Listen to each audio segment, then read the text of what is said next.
আর কিছু দেখা যাচ্ছে আর ইন্ডিয়াকে সবকিছু দিয়ে থাকে, পানিগুলোকে দিয়ে দিতে পারেন ইন্ডিয়াকে। হাঁটু জল পানি বাড়ি খবর হয়ে যায়, তাহলে মা বোনেরা সেবা পাবে কই? এখন আমরা যাবো কোথায়? আমরা তো আর কাকে বলবো এই কথা? আল্লাহকে বলা যাবে, আর কিছু নাই।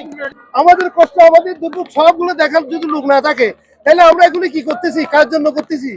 কেন এই শিক্ষা? আমি আসি, মেডিকেলে আসছি, আমার পরিজনকে নিয়ে এখানে কি এক পরিস্থিতি চলে আসছি। সকাল থেকে আসার পর কোনো সেবা তো পাই নাই, নিজেরা আরো অসুস্থ হয়ে মরলাম। কি দেশে সরকার আছে নাকি আমার মানব জাতিকে কেউ দেখার আছে?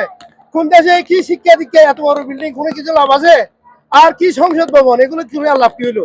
আমাদের কষ্ট, আমাদের দুর্ভোগ সবগুলো দেখার যদি লোক না থাকে, তাহলে আমরা এগুলি কি করতেছি, কার জন্য করতেছি? কেন এই শিক্ষা? আমার তো বুঝে আসে না। এটা কোন ধরনের শিক্ষা, কোন ধরনের মানবতা? এটা কোন দেশে বসবাস করছি? আমার মনে হয় ভাই, আমাদের কোনো লাইব্রেরি নেওয়ার মতো, দেখার মতো কোনো এই মানে কোনো লোকই নাই।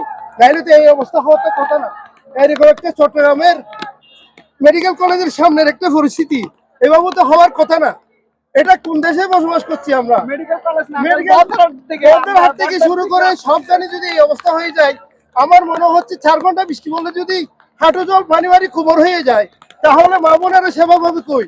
এখন আমরা যাবো কোথায়? আমরা তো আর কাকে বলবো এই কথা? আল্লাহকে বলা যাবে, আর কিছু নাই। ওই যে বলেন তেল আছে, সবকিছু মজুদ আছে, নেক্সট টাইম ওনাদেরকে বলবেন এই পোস্ট থেকে এখানে এসে দেখার জন্য যে কি তেল আছে না কি আছে, কি নেক্সট আছে, সবকিছু দেখার জন্য মানুষ কি অবস্থায় আছে। হ্যাঁ, উনি তো সংসদ ভবনে বসে বসে সব দেখতেছে যে কে কেমন আছে, তাই না? আর কিছু দেখা যাচ্ছে আর ইন্ডিয়াকে সবকিছু দিয়ে থাকে, পানিগুলোকে দিয়ে দিতে পারেন ইন্ডিয়াকে।